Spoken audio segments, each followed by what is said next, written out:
We're at the end of October at our off-grid homestead here in Norway. And with all the vegetables and potatoes up from the vegetable garden, the sheep now gets their share of weeds and grass. It's not so much, but they are really grateful for the little treat.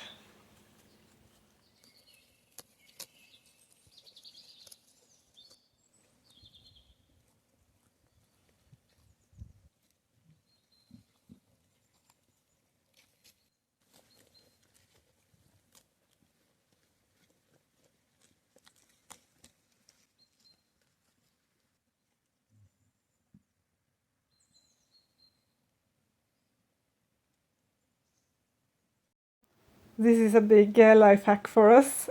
Last year we discovered that we can actually boil water on the wood stove to wash clothes in the machine. That way we only use electricity for the machine to go around, pumping water, not warming the water, which is the thing that uses most electricity.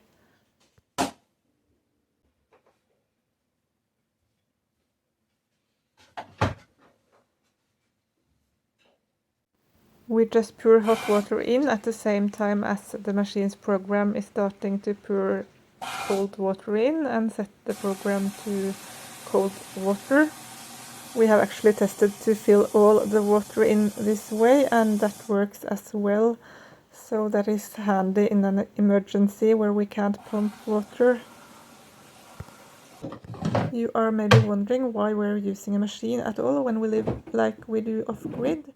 That is because the water consumed is so much less than in every other form of washing clothes that we have been through since we moved here. We actually started the clothes washing in a big casserole out the door when we moved here. It was a lot of work and a lot of bucket carrying, so this is a huge upgrade from that.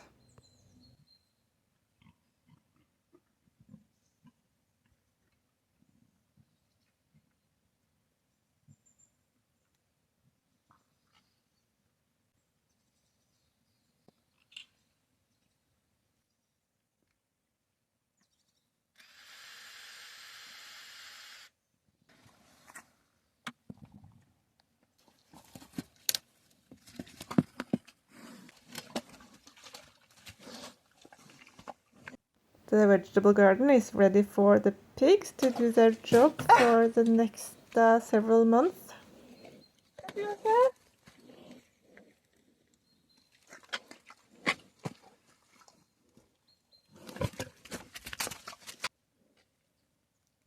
They are our very green-fueled tractors.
There are always 1,000 things that needed to be done yesterday, so we always prioritize, and then all living things always wins. So the indoor furniture has actually never been finished. But now I finally both have the materials and the time and energy to make the wardrobe.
More like a framework. Some sectors have been mentioned, for example, power generating, materials, infrastructure, and also some parts of agriculture.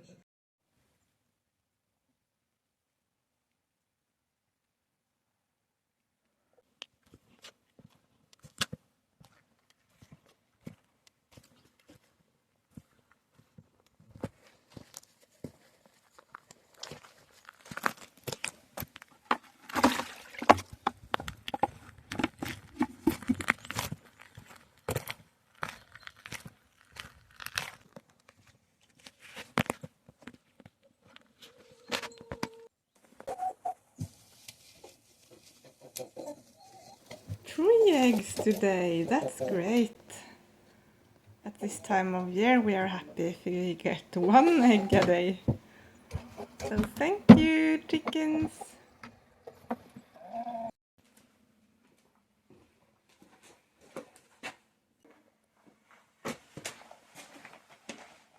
Since our chickens doesn't have any kind of artificial light, they will stop laying eggs almost completely in the middle of the winter, and that's quite natural for them, and we think they also need to have that pause.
All their food trays are filled up with water almost every morning because it has been raining and been grey weather for quite some time.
But a little glorious sunbeam today, barely reaching over the treetops.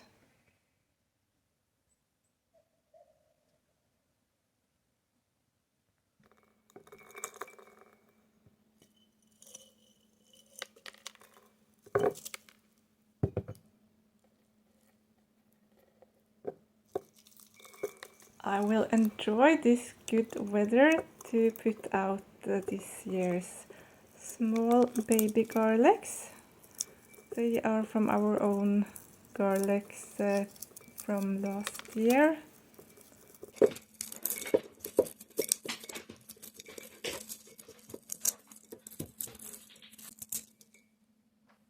So they gave these beautiful flowers that ended up being small garlics.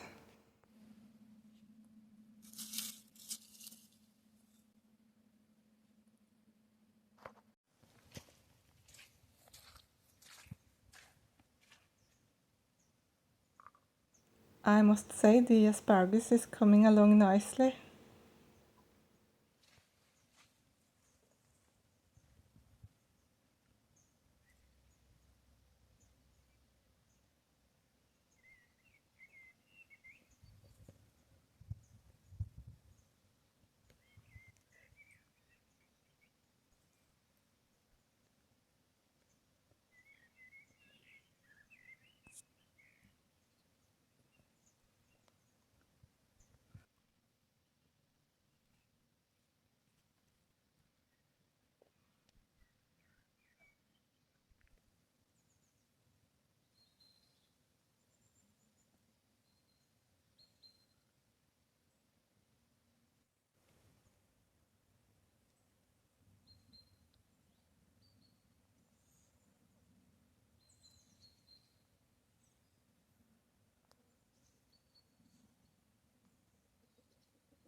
It looks like we finally have gotten somewhere with the water vole problem. No new holes for the last 1.5 week.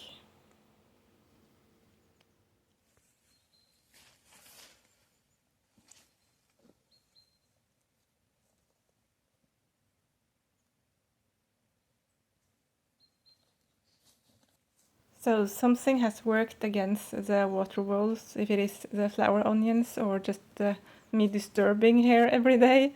I don't know, but yeah, this is such a relief. But I will continue the plan and put up an owl box as well. I think it will be placed in the background in the herb garden in this old dead tree. That way they will have full view of the fruit garden. It has actually been quite a lot of owl teens in the forest every night for the last month. So I hope some of them will stay, but I don't know if maybe they are territorial and will go far away from their parents' nest.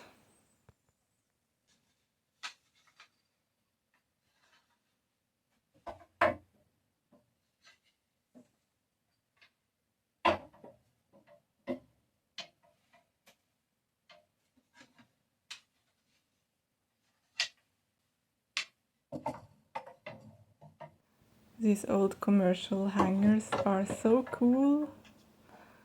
They are from a very different time, I think. And clothes were meant to last.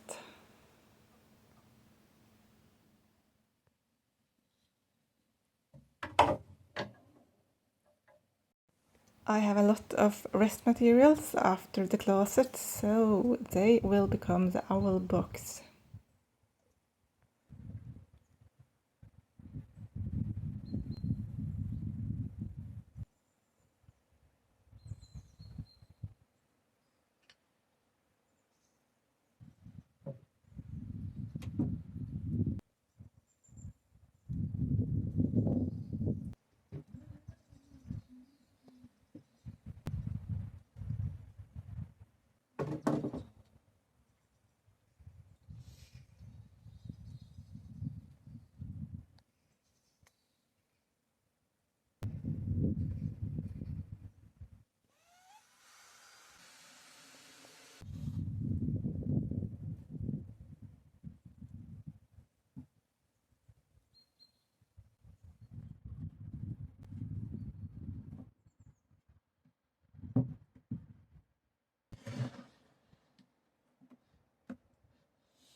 Our sheep still prefers to go twice a day on forest hikes, and they are eating lots of things that they wouldn't touch in the summertime, but now even sprouts is fun,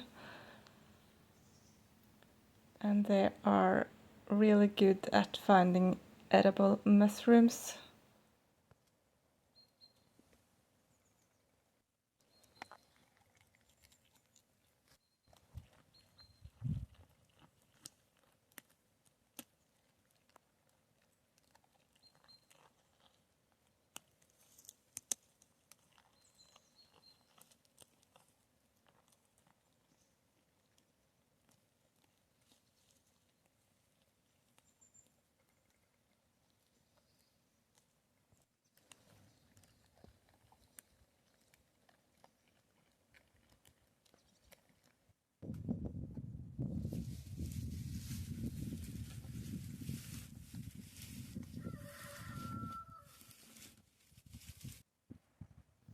I really hope some owl will move in here next year.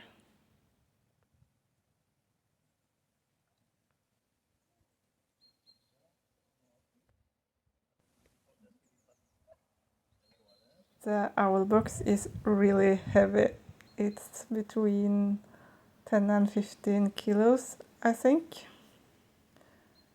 So this wasn't as easy as I hoped.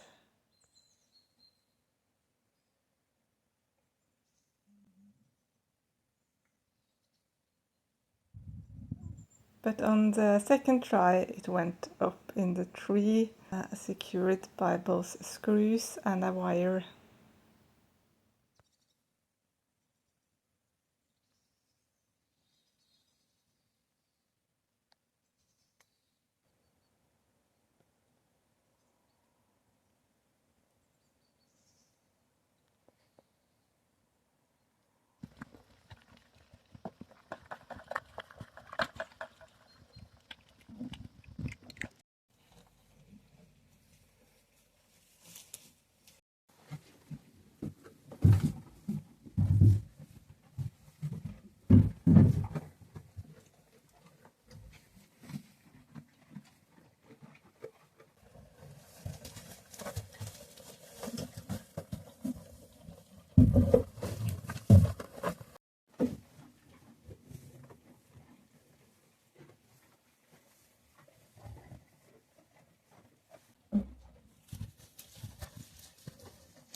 As usual, I let them do the bedding themselves. They do a very happy job and enjoy so much to fool around with the straw.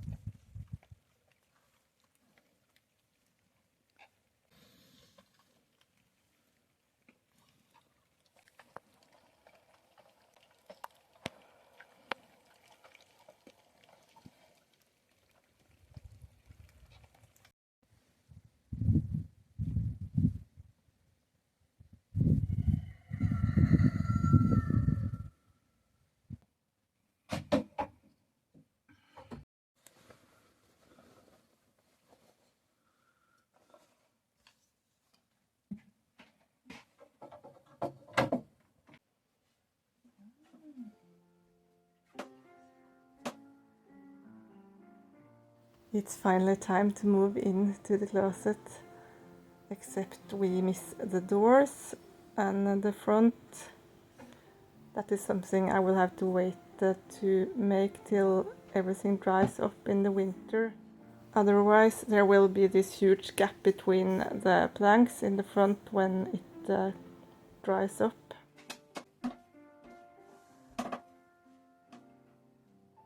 This is definitely the most space we have had for the clothes since we moved in.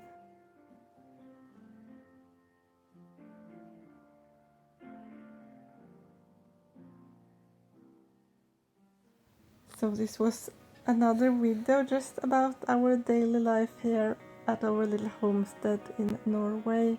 We are completely overwhelmed by all the reactions to our previous videos. It means a lot, so thank you to all of you watching. Stay safe out there in YouTube land. Bye!